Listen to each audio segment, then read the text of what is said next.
LSDM vazhdon publikimin e akuzave për korrupsion për VMRO-n. Pretendohet se Ivan Tomovski ndau 161 tender për kompaninë e të afërmve të tij. Familjarët e viktimave të Koçanit nesër marrin pjesë në mbledhjen e komisionit parlamentar. Kanë disa kërkesa për deputetët. Automjetet e policisë, zjarfikësve dhe ambulancat do të përjashtohen nga gjobat.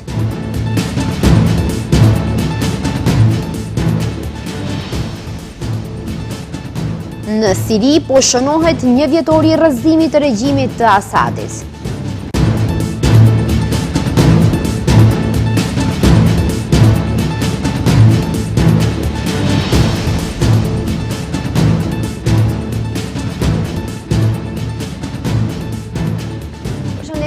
Shikues dhe mirë se takohemi në lajmet orës 15:55 në televizionin Shenja.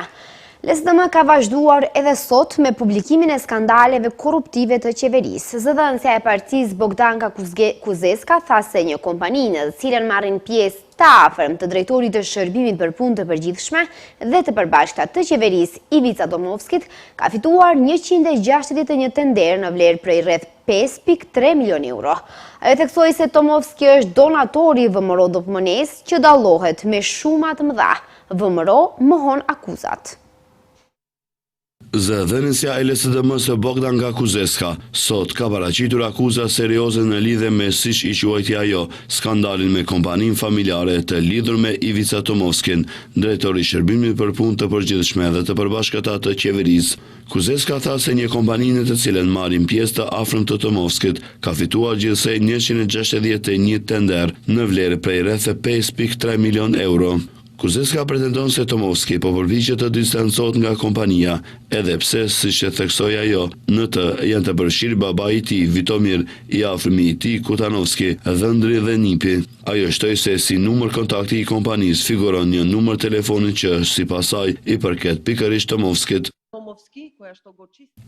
Tomovski është donatori i VMRO DPMNE-s, një nga ata që duan të dallohen me shuma të mëdha. Vetëm në vitin 2021 ka dhënë donacion 8.000 euro për VMRO DPMNE-n, 499.700 denar, 100.000 denar, 70.000 denar, 100.000 denar. Rregullisht Tomovski ka paguar në llogarinë e VMRO DPMNE-s dhe jo vetëm Tomovski, edhe Dhëndri i tij Kutanovski është gjithashtu donatori i VMRO DPMNE-s. Kompani familjare, donacione familjare.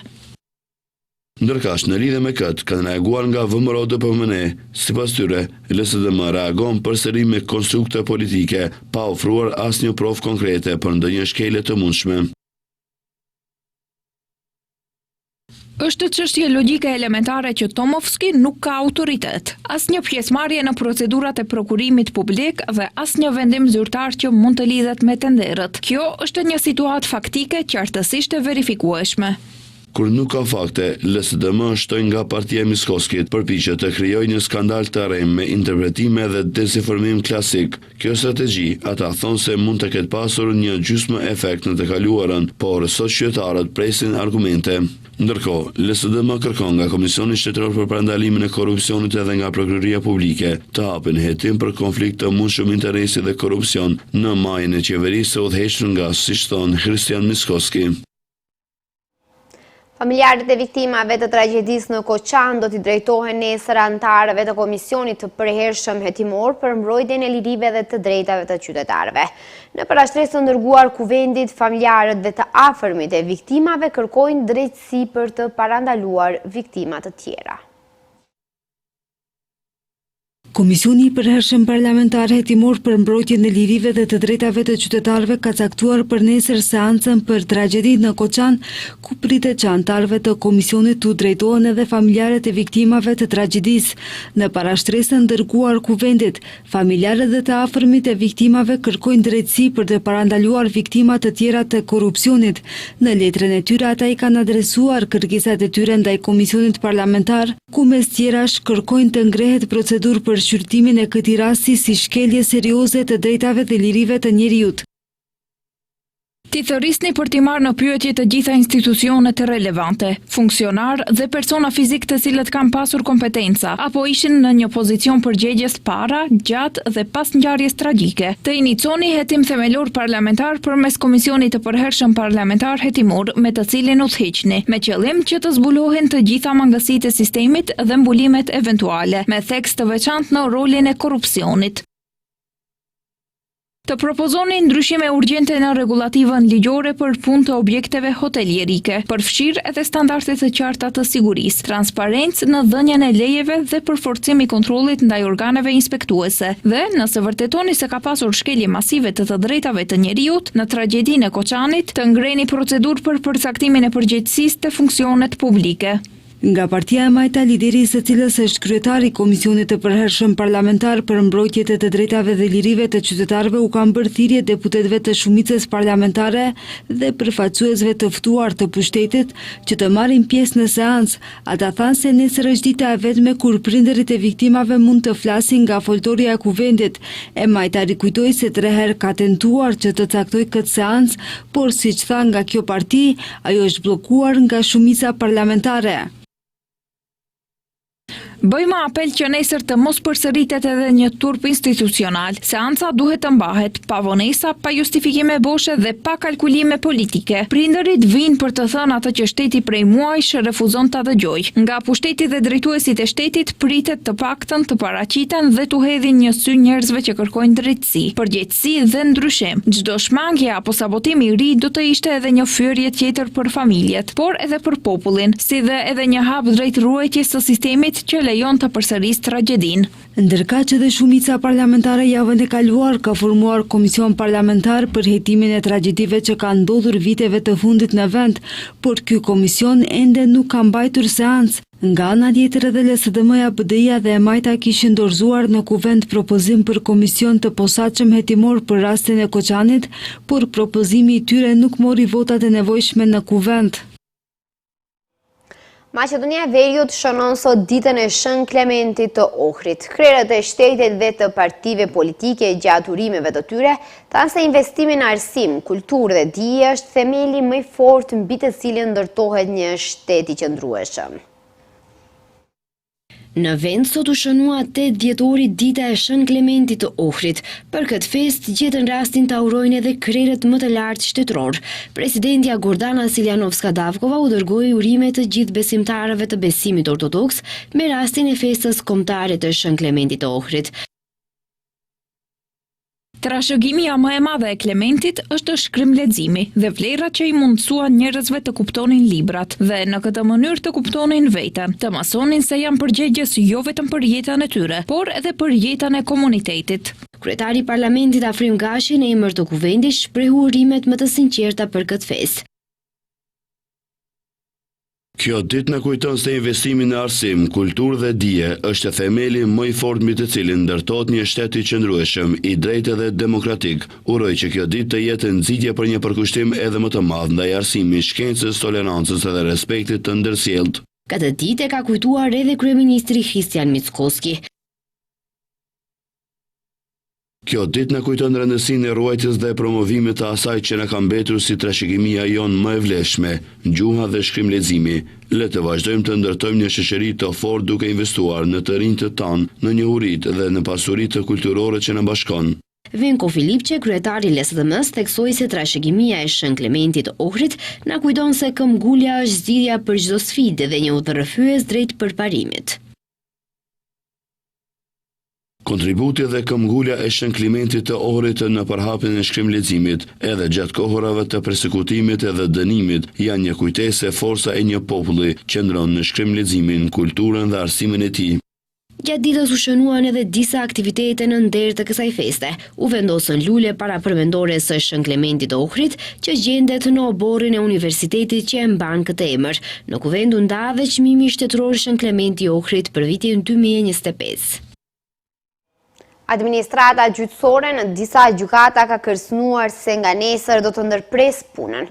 Ata janë të revoltuar nga vendimi i fundit që parat nga buxheti gjyqësor në vend të përdoren për shtesa në paga për administratën gjyqësore të shpenzohen për paditë të paraqitura nga gjyqtarët. Kryetari i sindikatës Tërpe Danovski thotë se pakënaqësia e administratës gjyqësore është e kahershme për shkak të pagave dhe pagesës së shtesave. Por vendimi i fundit i Këshillit Gjyqësor për shtyrjen e pagës për shpërblimet jubilare ka shpraz kupën. Që të premten menjëherë pas miratimit të vendimit, anëtarët tanë njoftuan se janë të gatshëm të ndërpresin punën duke filluar nga e marta. Ata konsiderojnë se është e pabazë që të derdhen mjete për pagesën e padive të gjyqtarëve, ndërsa i njëjti vendim të mos vlej për administratën. Dhe tani më e fundit, pagesa e mjeteve për padi që lidhet me marrëveshje në të cilat gjyqtarët kanë nënshkruar se nuk do të padisin, ndërsa më e fundit është se në vendimin e Këshillit të Buxhetit Gjyqësor për pagesën e shpërblimeve jubilar, për gjyqtarët ka shtyrje të pagesës së shpërblimeve jubilar për të punësuarit, tha Danovski.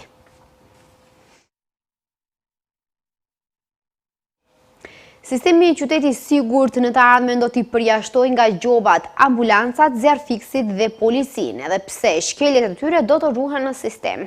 Qytetarët kritikojnë edhe mungesën e valës së gjelbër që vështirëson qarkullimin në qytet. Sistemi qytet i sigurt, i cili aktualisht është në fazë testimi para nisjes më 1 janar ose një muaj më vonë, për momentin nuk ka mundësi të fusë numra targash që të përjashtoheshin nga gjenerimi i gjobave për kundërvajtje. Çdo automjet që do të regjistrohet duke shkelur ligjin dhe rregullat e trafikut merr njoftim për gjob, por kjo do të ndryshojë në të ardhmen, kur targat e automjeteve me përparësi kalimi, si ambulancat, zjarfikësit dhe automjetet policore, të futen në sistem dhe për to nuk do të procesohen gjoba.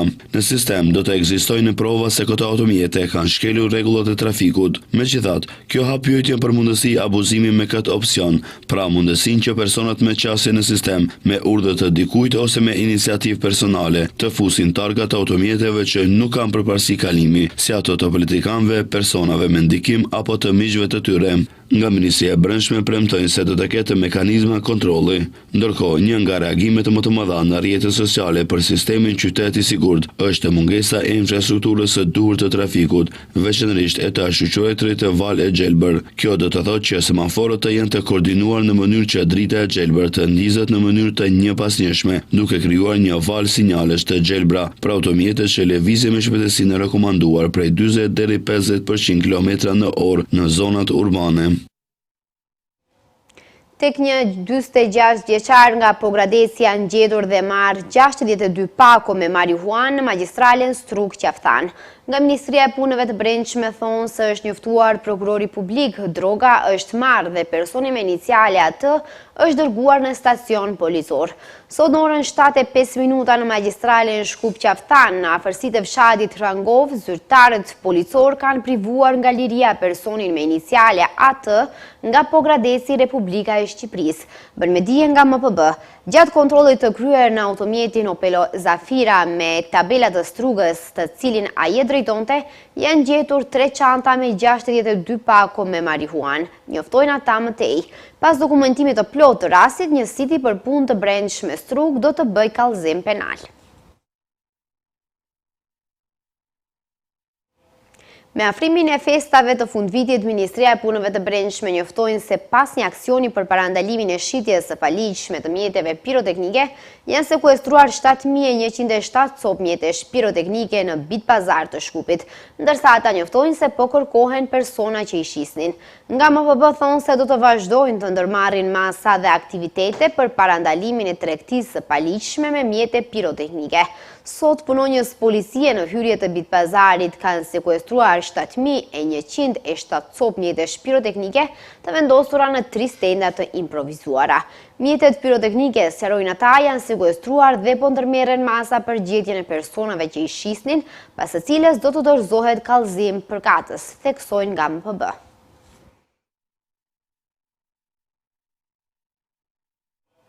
Ka nisur fushata e dytë e këtij viti për vaksinimin oral të dhelprave dhe mishëngrënësve të egër kundër tërbimit. Fushata do të kryhet me hedhje ajrore të karremave të vaksinimit nga aeroporti sportiv në Shtip deri në fund të dhjetorit. Agjencia Ushqimit dhe Veterinarisë u bën thirrje qytetarëve që të mos i prekin karremat e vaksinimit, të cilat kanë ngjyrë kafe dhe ngjajnë me kube çokollate. Agjencia e Ushqimit dhe Veterinarisë ka filluar fushatën e dytë të këtij viti për vaksinim oral të dhelprave dhe mishëngrënësve të egër kundër tërbimit. Fushata do të kryhet me hedhje ajrore të karremave të vaksinimit nga aeroporti sportiv në Shtyp deri në fund të dhjetorit dhe mbështetet financiarisht nga Agjencia Ekzekutive Europiane e Shëndetit. Siç njoftuan ata, vlera e mbështetjes së agjencisë për një periudhë 3 vjeçare për vaksinim oral të pranverës dhe vjeshtës është afërsisht 2.5 milion euro. U bëjmë thirrje qytetarëve që të mos i prekin karremat e vaksinimit, të cilat kanë ngjyrë kafe dhe ngjajnë me kube çokollate. Ato janë bërë nga një përzjedhje miell peshku dhe kanë një erë peshku që i tërheq dhelprat. Karremat përmbajnë një kapsulë plastike me një vaksinë të lëngshme, që përmban një virus të dobësuar të tërbimit dhe një shënues biologjik. Nëse bie në kontakt me karremat, nga agjencia theksojnë se është e detyrueshme të lahen duart me shumë ujë dhe sapun dhe në rast të vetlëndimit ose prerjes me një pjesë të kapsulës së vaksinës, është e detyrueshme të kërkohet ndihmë nga një mjek. Rekomandohet që qentë të shëtisin me zinxhir për të shmangur kontaktin e tyre me karremat. Nëse qentë ose macet bien në kontakt me karremin, kjo nuk është e dëmshme për shëndetin e tyre. Vëmendje e veçantë duhet të kushtohet qenëve të gjuetisë dhe gjuetarëve në natyrë, veçanërisht pasi kafshët e egra gjuhen në natyrë gjatë kësaj periudhe. Fushata është planifikuar të përfundojë në fund të dhjetorit, varësisht nga kushtet e motit në terren.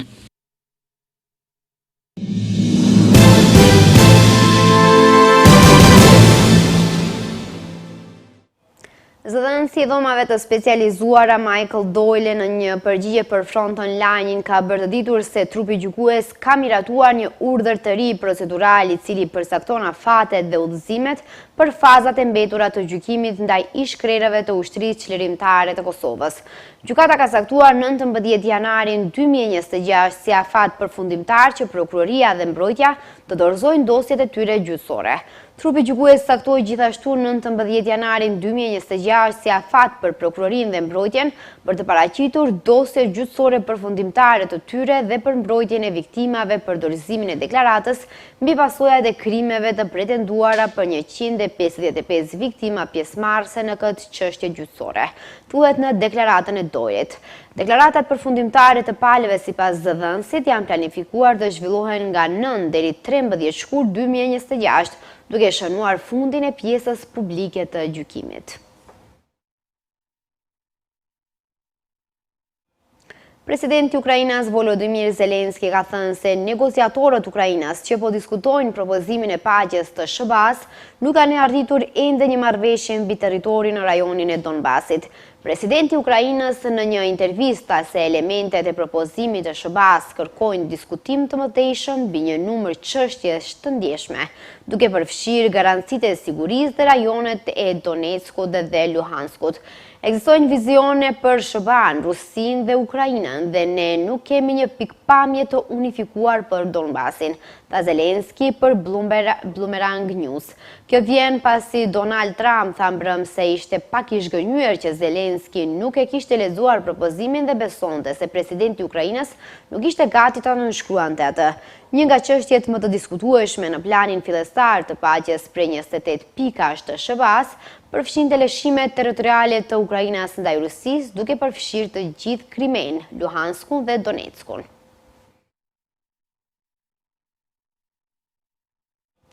Ministria Izraelite e Mbrojtjes tha të hënën se ka trajtuar gati 22.000 ushtarë të plagosur gjatë luftës në Gaza që nga tetori 2023, transmeton Anadolu. Rreth 22.000 ushtarë të plagosur ju shtuan programit të trajtimit të Departamentit të Rehabilitimit me gati 58% të tyre që vuajnë nga problemet e shëndetit mendor, tha ministria në një deklaratë. Ministria vuri në dukje se gati 1.500 kërkesa të reja për trajtim paraqiten nga ushtarët e plagosur çdo muaj. Sipas Ministrisë, Departamenti i Rehabilitimit aktualisht ofron kujdes për 82.400 veteranë të plagosur, përfshirë ata të plagosur në luftrat e mëparshme. Ai deklaroi se më tej se 26% e të gjithë pacientëve në departament janë plagosur në 2 vitet e fundit. Sipas të dhënave të ushtrisë izraelite të publikuara në tetor, ushtria izraelite regjistroi 279 tentativa vetvrasje midis personelit gjatë 18 muajve, duke përfshirë 36 vdekje.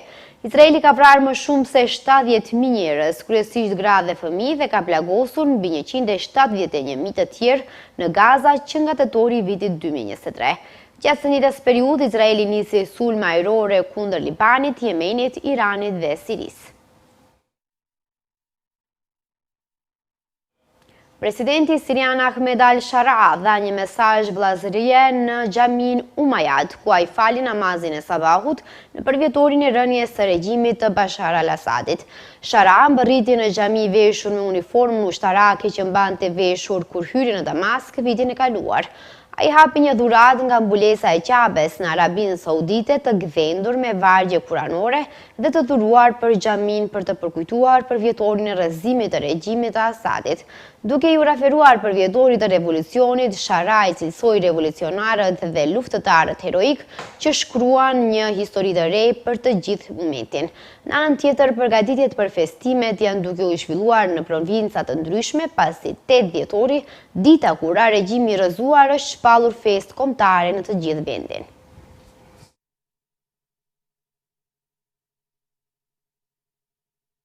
Në këtu shënon fundi lajmeve. Ju falenderoj që qëndruat me ne, mirupafshim.